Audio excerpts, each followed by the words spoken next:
दोस्तों, स्वागत है आपका हमारे चैनल आर के वर्मा में। दोस्तों, अकबर और बीरबल के किस्से दुनिया भर में मशहूर हैं। बीरबल शहंशाह अकबर के 9 रत्नों में से एक थे। वे बेहद हाजिर जवाब थे। वे इतने बुद्धिमान थे कि बड़ी से बड़ी समस्या को चुटकियों में हल कर दिया करते थे। वे बड़े बड़े और पेचीदा मुकदमों का अपनी सूझबूझ से ऐसा फैसला करते थे कि दरबारी वाह वाह कर उठते थे। पर आपको पता बीरबल का असली नाम क्या था? जिसे पता हो कमेंट में जरूर बताएं। और आपको पता है दोस्तों, अकबर बीरबल की गहरी दोस्तों कैसे हुई? बीरबल एक गांव में रहने वाले मामूली से लड़के से नवरत्नों में कैसे आ जाए, इस वीडियो में अच्छे से जानेंगे। वीडियो को पूरा अवश्य देखें। एक अकबर की मुलाकात बीरबल से कैसे हुई? बादशाह अकबर को शिकार का बहुत शौक था। जब वह छोटे थे तब भी पढ़ाई छोड़कर शिकार के लिए जाया करते थे। जल्द ही वह अपने साथी दरबारियों से बेहतर घुड़सवार और शिकारी हो गए। एक बार अकबर अपने साथियों के साथ शिकार पर गए। अकबर और उनके 2 साथियों ने इतनी तेज घोड़े दौड़ाए कि बाकी सभी साथी पीछे रह गए। दिन ढलने लगा और अंधेरा बढ़ने लगा। अकबर और उसके साथियों को भूख और प्यास सताने लगी। उन्हें एहसास हुआ कि वे रास्ता भटक गए हैं और नहीं जानते कि घर वापस कैसे पहुंचेंगे।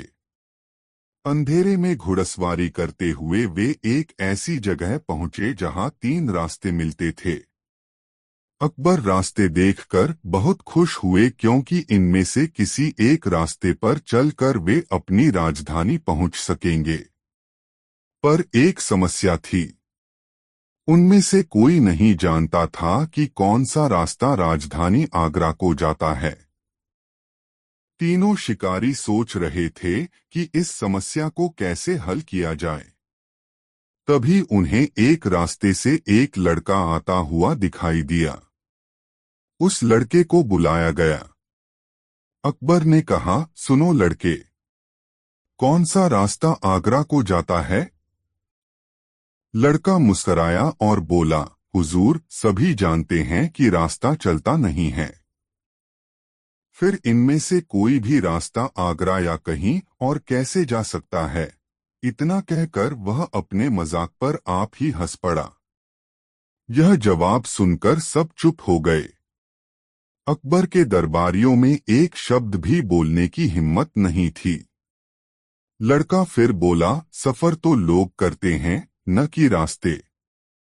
क्या रास्ते भी सफर करते हैं? बादशाह हंस पड़े और उन्होंने कहा, तुम ठीक कहते हो। तुम्हारा नाम क्या है? महेश दास, लड़के ने जवाब दिया। फिर उसने पूछा, हुजूर, आप कौन हैं? और आपका नाम क्या है? बादशाह ने अपनी अंगूठी उतारी और लड़के को दी। उन्होंने कहा, तुम बादशाह अकबर से बात कर रहे हो, हिंदुस्तान के बादशाह से। हमें तुम जैसे निडर लोगों की जरूरत है। जब तुम बड़े हो जाओ तो यह अंगूठी लेकर दरबार में आ जाना। हम तुम्हें तुरंत पहचान लेंगे। अब हमें आगरा की तरफ जाने का रास्ता बताओ। हमें जल्द ही वहां पहुंचना है। महेश दास धीरे से झुका और उसने आगरा की ओर जाने वाले रास्ते की ओर इशारा किया। बादशाह उस रास्ते पर चल पड़े। इस तरह बादशाह अकबर महेश दास से मिले। बाद में इस महेश दास को बीरबल के नाम से जाना जाने लगा। बीरबल का जन्म कैसे हुआ?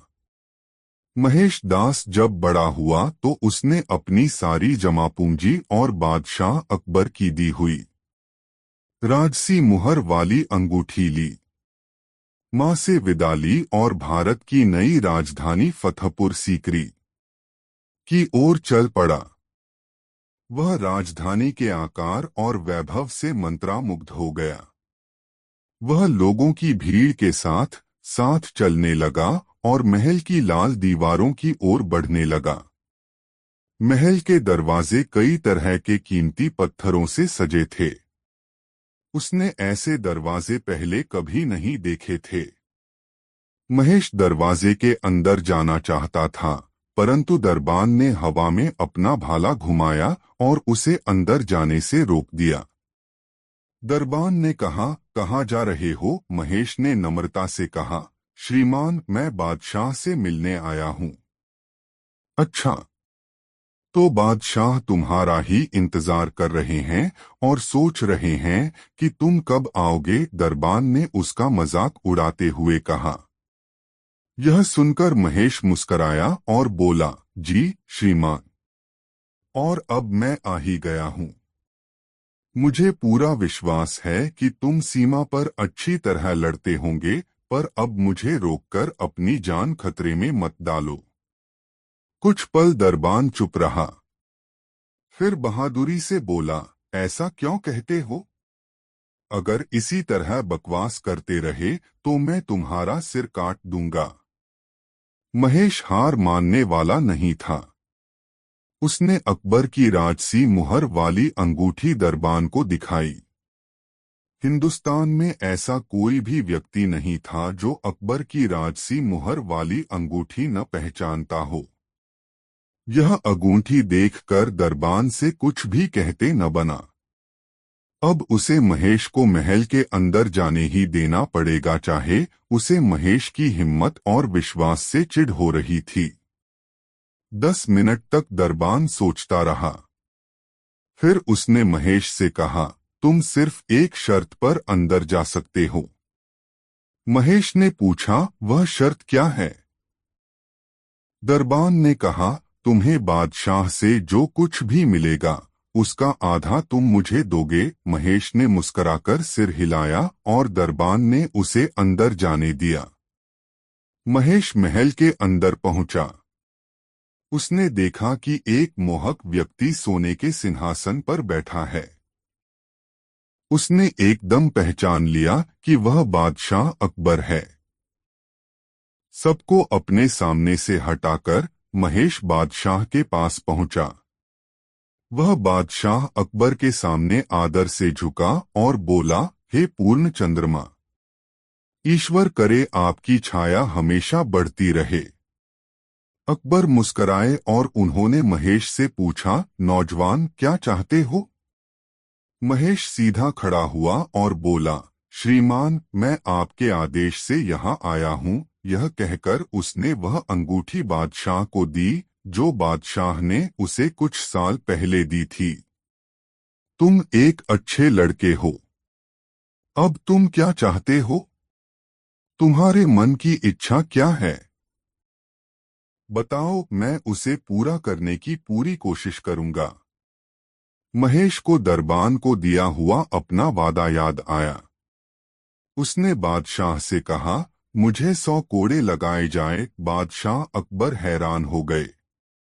वे बोले, मैं ऐसा कैसे कर सकता हूँ जब तुमने कोई गलती ही नहीं की। महेश ने बड़ी नरमी से कहा, हुजूर, अपने वादे से पीछे मत हटिए। आपने मेरे मन की इच्छा पूरी करने का वादा किया है। बादशाह कुछ भी समझ नहीं पाए।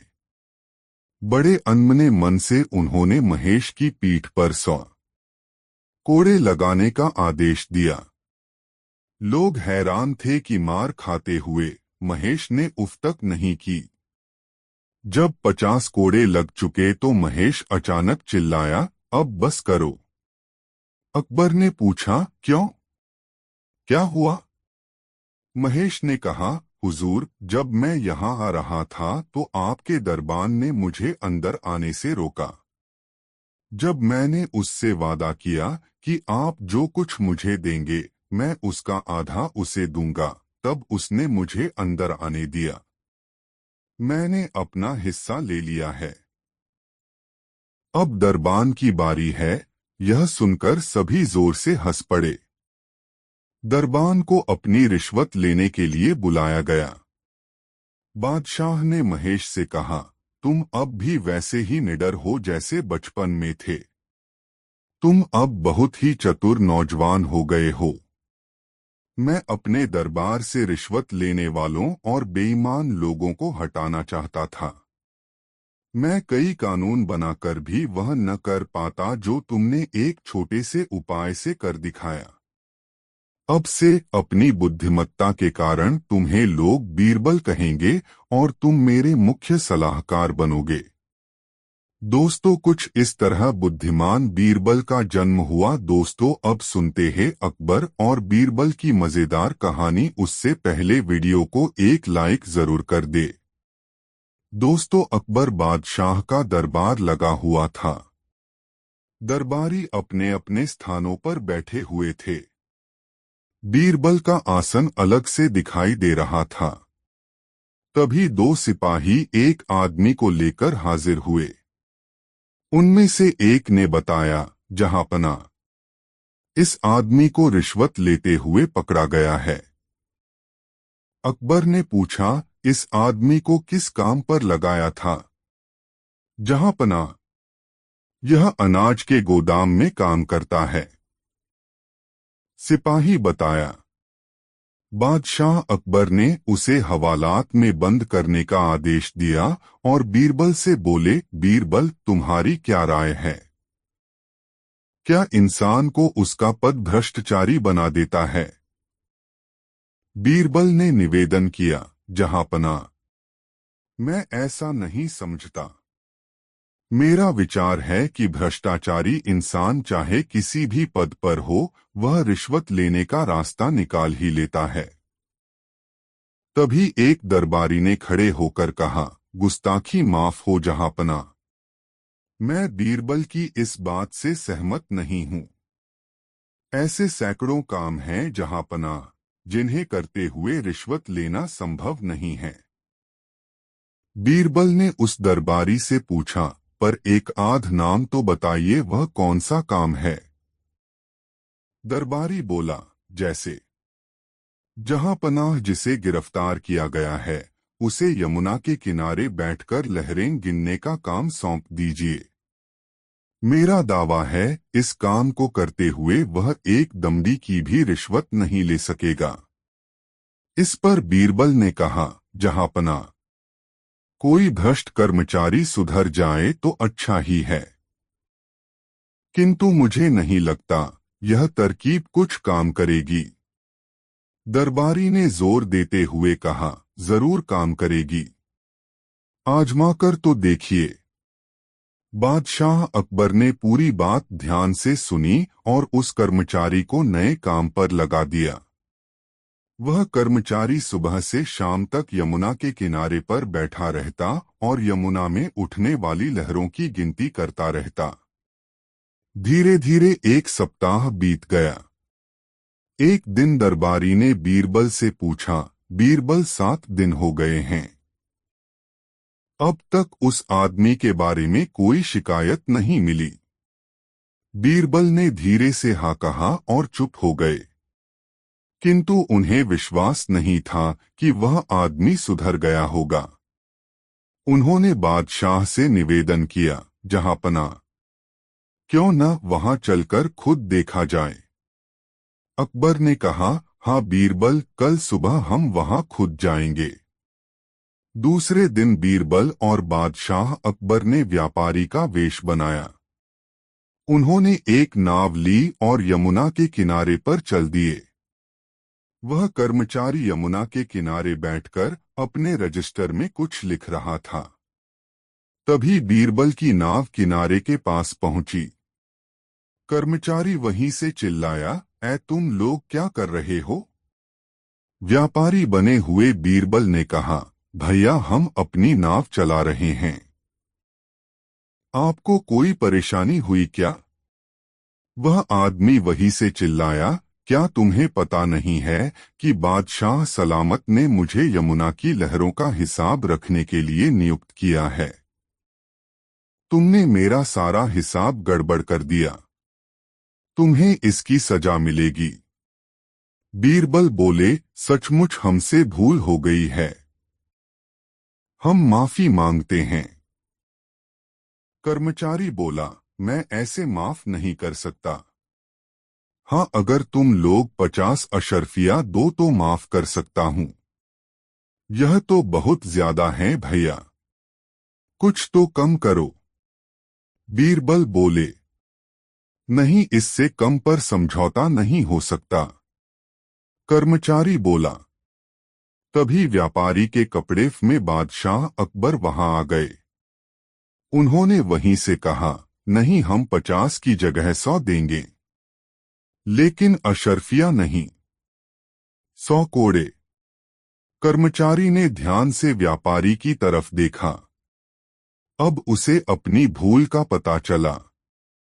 वह बादशाह के पैरों में गिर पड़ा और बोला, माफ करें जहांपना, मैं आपको पहचान न सका। बादशाह ने बीरबल की ओर देखा और कहा, तुम ठीक कहते थे बीरबल। कोई भी काम हो, भ्रष्ट अफसर उसमें पैसा ऐंठने का मौका निकाल ही लेते हैं। जी जहांपना, आप ठीक कहते हैं, बीरबल ने धीरे से कहा और चुप हो गए। दोस्तों, वीडियो को लाइक जरूर कर दो, कमेंट में बताएं कहानी कैसी लगी।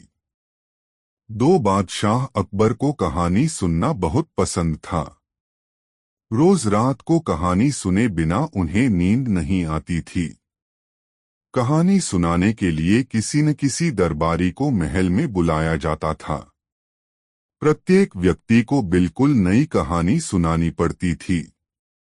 एक रात बीरबल की बारी आई।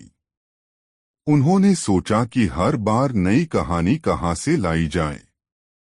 बादशाह की यह आदत छुड़ानी पड़ेगी। बीरबल रात में अकबर के कक्ष में पहुंचे।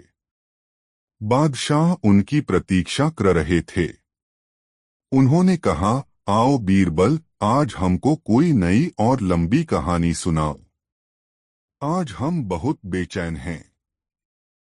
बीरबल आराम से बैठ गए और कहानी सुनाने लगे।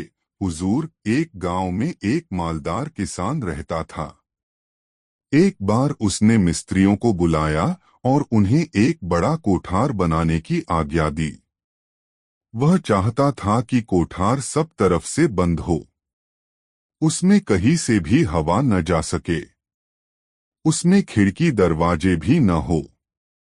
इस बार जब फसल काटी गई तो किसान ने सारा गेहूं कोठार में भरवा दिया, किंतु एक समस्या पैदा हो गई। मिस्त्री की गलती से कोठार की एक एक दीवार में एक छोटा सा छेद छूट गया। एक गौरैया आई, वह कोठार में घुसी और गेहूं का एक दाना लेकर फुर्र से उड़ गई। अकबर ने पूछा, फिर क्या हुआ? बीरबल ने आगे बताया, फिर एक गौरैया आई, कोठार के अंदर गई और गेहूं का एक दाना लेकर फुर्र से उड़ गई। फिर एक और गौरैया आई, कोठार के अंदर गई और एक दाना लेकर उड़ गई। इस प्रकार बीरबल ने 50 गौरैयों का किस्सा सुना डाला कि कैसे वे अंदर गई और अपनी चोंच में गेहूं का एक दाना लेकर उड़ गई। अकबर ने बीरबल को रोकते हुए कहा, अब बहुत सारी गौरैया दाना लेकर उड़ चुकी, आगे की बात बताओ। जहां पनाह वहां तो हजारों गौरैया थी। मैंने तो अभी सिर्फ 50 का हाल सुनाया है। जब तक सारा कोठरी खाली न हो जाएगा, कहानी इसी प्रकार चलती रहेगी। हो सकता है इसको खाली होने में कि महीने लग जाएं, कि साल भी लग सकते हैं। अकबर ने बीरबल को रोका, बस बीरबल, बंद करो यह कहानी, हमें नींद आ रही है। दोस्तों, वीडियो को लाइक जरूर कर दो, कमेंट में बताएं कहानी कैसी लगी।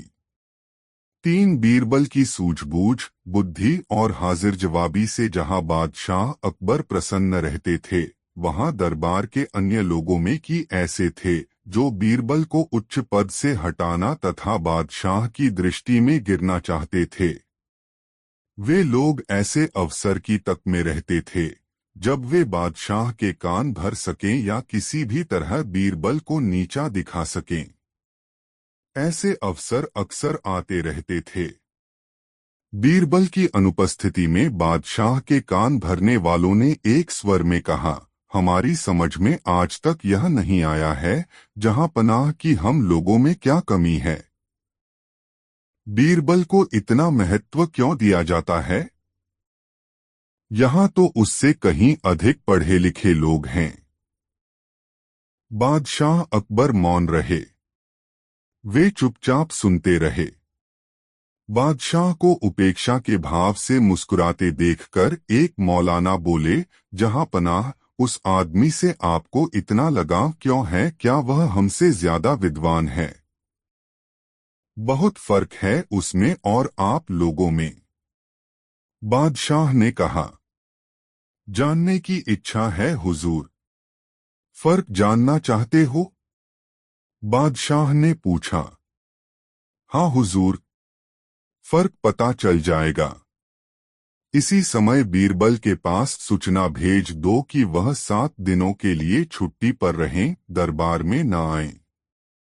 तुम लोगों में जो सबसे चतुर हो वह बीरबल के स्थान पर कार्य करे। इस एक हफ्ते में फर्क का पता चल जाएगा।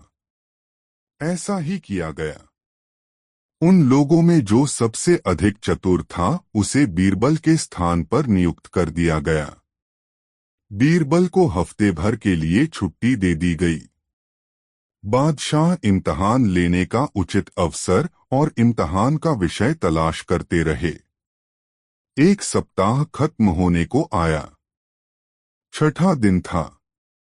बादशाह ने दरबारियों को एकत्र कर उनके द्वारा चुने गए उस तुर मौलाना से कहा, हमारे महल के पिछले हिस्से में कुतिया के बच्चों की सी आवाजें आती रहती हैं।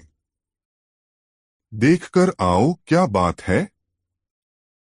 बहुत अच्छा हुजूर, कहकर मौलाना साहब चले गए। वे थोड़ी देर बाद लौटे तो बादशाह ने मुस्कुराकर पूछा, क्या देखा? कुतिया ने बच्चे दिए हैं हुजूर, वे ही कूकू करते रहते हैं। कितने बच्चे हैं? बादशाह ने पूछा। हुजूर मैंने तो नहीं गिने।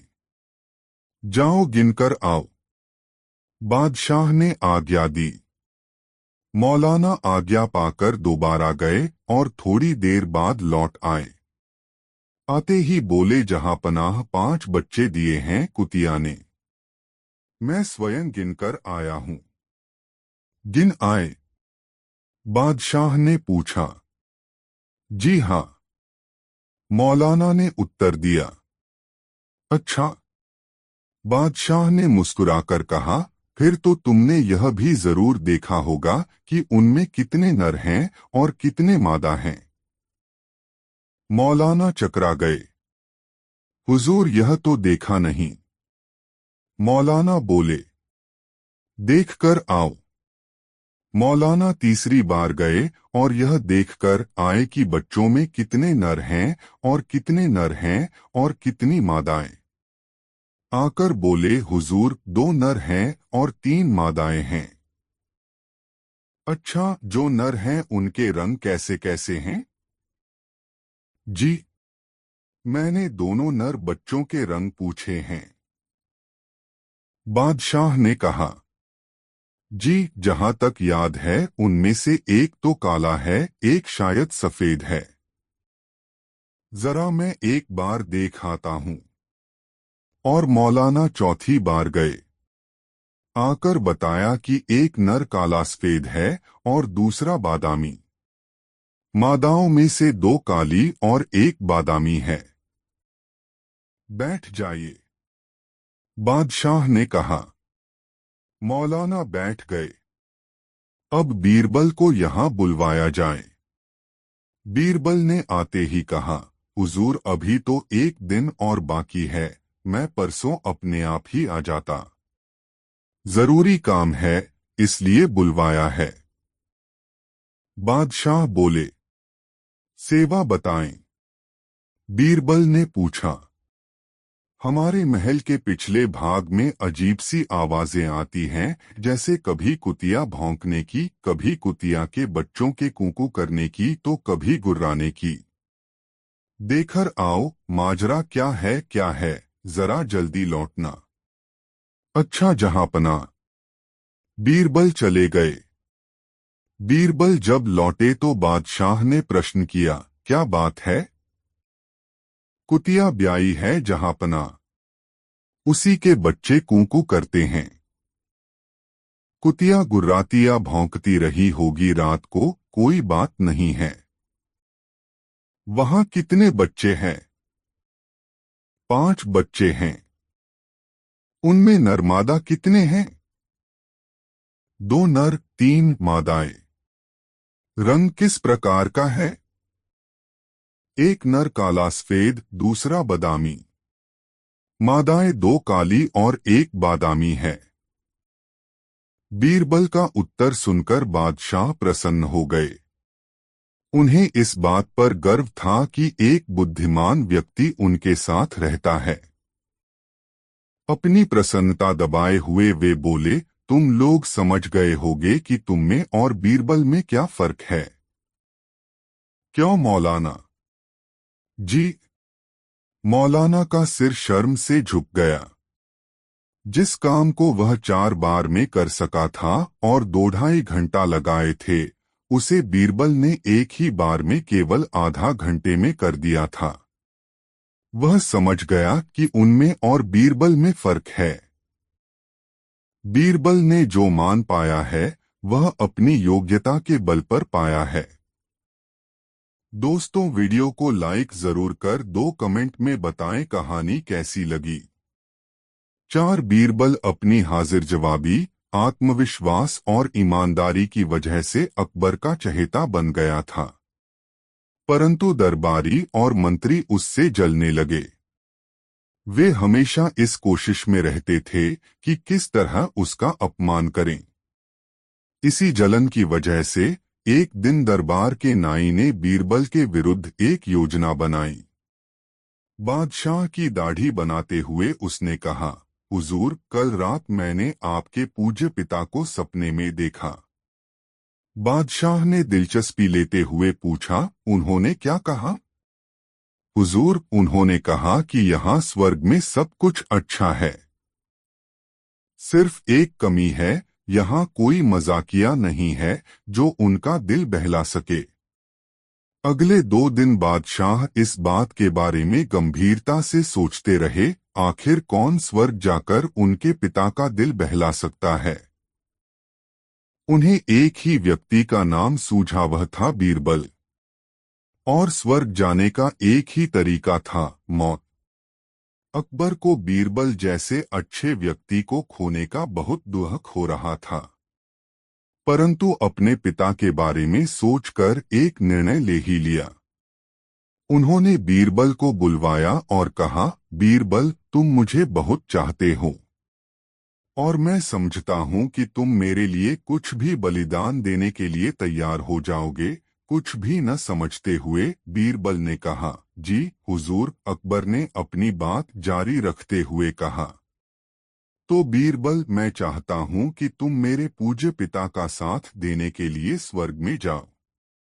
अब बीरबल को समझ आ गया कि यह किसी की उसे मारने की नीच योजना है। उसने नम्रता से कहा, हुजूर, मैं जरूर ऐसा करूंगा, परंतु मुझे तैयारी करने के लिए कुछ दिन चाहिए। बादशाह ने कहा, जरूर। तुम मेरे लिए इतना कुछ कर रहे हो, सो मैं तुम्हें तैयारी के लिए 1 सप्ताह का समय देता हूं। अब बीरबल चिंता में डूब गया। किसी ने बहुत सोच समझकर योजना बनाई है और उससे बचना बहुत मुश्किल होगा। वह बहुत देर तक सोचता रहा। आखिर उसे एक रास्ता सूझा। उसने अपने घर के पास एक खाई खोदी जो उसकी कब्र का काम करेगी। खाई से उसने एक सुरंग खोदी। यह सुरंग उसके घर के अंदर कमरे तक जाती थी। यह सब तैयारी करने के बाद वह दरबार में पहुंचा।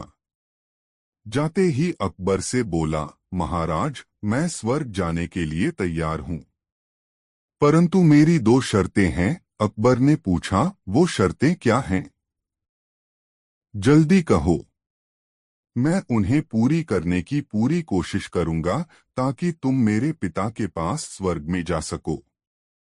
बीरबल ने कहा, महाराज, मैं चाहता हूं कि मुझे मेरे घर के पास दफनाया जाए।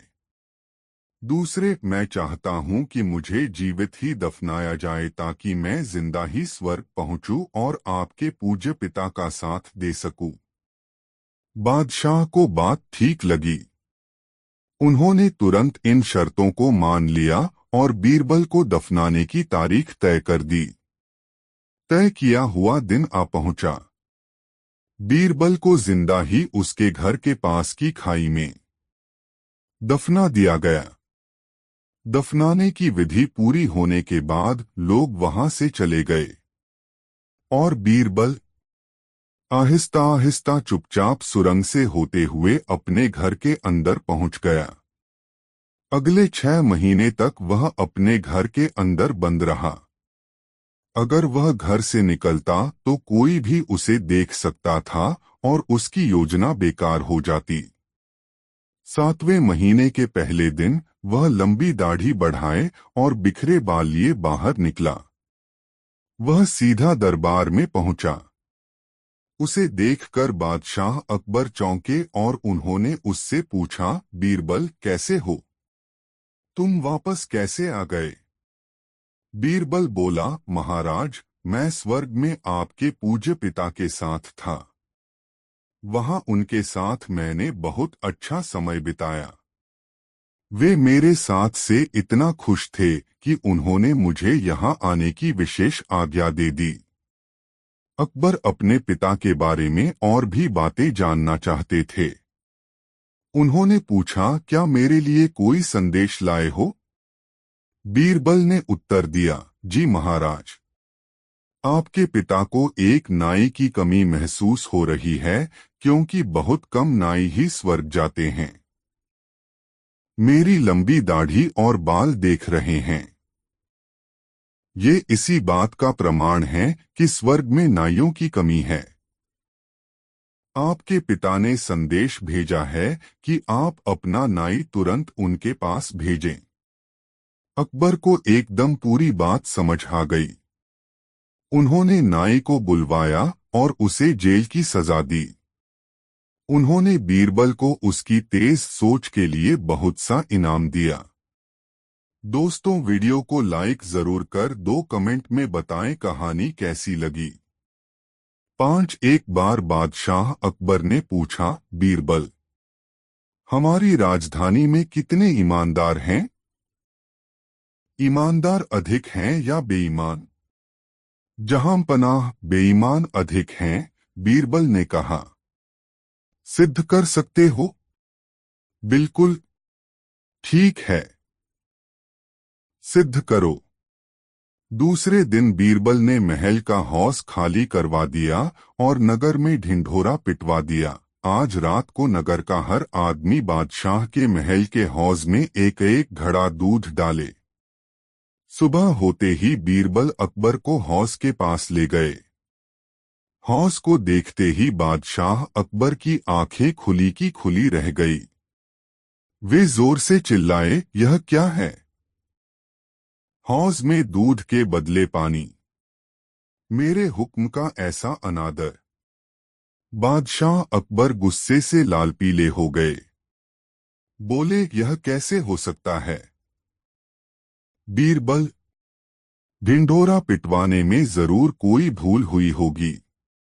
लोग बादशाह के हुक्म का पालन न करें, ऐसा हो ही नहीं सकता। बीरबल ने शांतिपूर्वक अकबर से कहा, हुजूर, जैसा आप सोचते हैं नहीं हुआ है। सच बात तो यह है कि सभी ने जानबूझकर हौज में दूध के बदले पानी डाला है। अकबर ने कहा, मैं कैसे मान लूं कि जैसा तुम कह रहे हो ऐसा ही हुआ होगा? हुजूर, मेरे साथ चलिए, अभी दूध का दूध और पानी का पानी हो जाता है। दोनों भेस बदलकर बाहर निकले। चलते चलते वे एक सेठ की हवेली पर पहुंचे। सेठ ने पूछा, कौन है आप? बीरबल ने कहा, राहगीर हैं भाई, थोड़ी देर रुककर आगे चले जाएंगे। सेठ ने कहा, आइए अंदर आ जाइए। दोनों अंदर गए, पानी पिया, फिर आराम से बैठे। बीरबल ने कहा, सेठ जी, आपके बादशाह ने अपने हौज में लोगों को एक एक घड़ा दूध डालने का हुक्म दिया था, क्या यह बात सच है? सेठ ने कहा, हाँ सच है। बीरबल ने कहा, किसी को ऐसी बात पसंद नहीं आती, लेकिन बेचारे क्या करते, बादशाह का हुक्म था इसलिए। सेठ ने कहा, हुक्म देने वाला तो हुक्म दे देता है, पर मनुष्य में तो बुद्धि होती है न।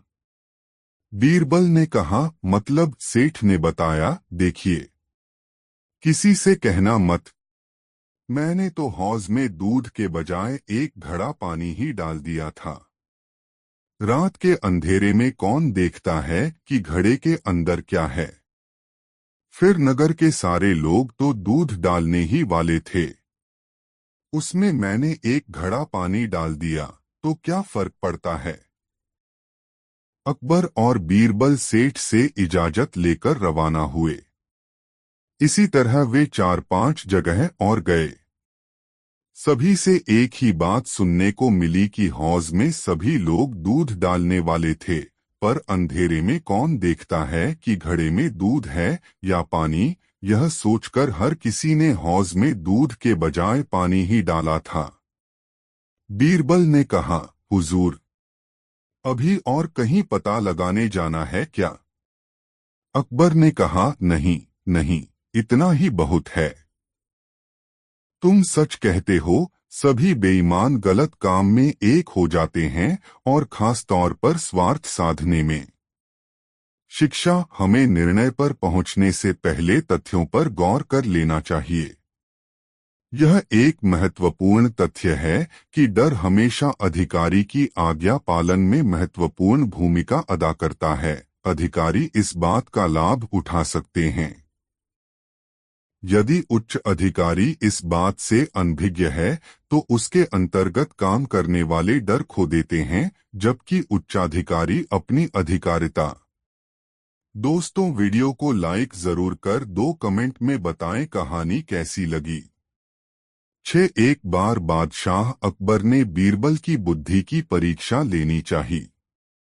उन्होंने बीरबल से पूछा, बीरबल, क्या बुद्धि की खेती की जा सकती है? बीरबल कुछ सोचते हुए बोला, जी हुजूर, जरूर की जा सकती है।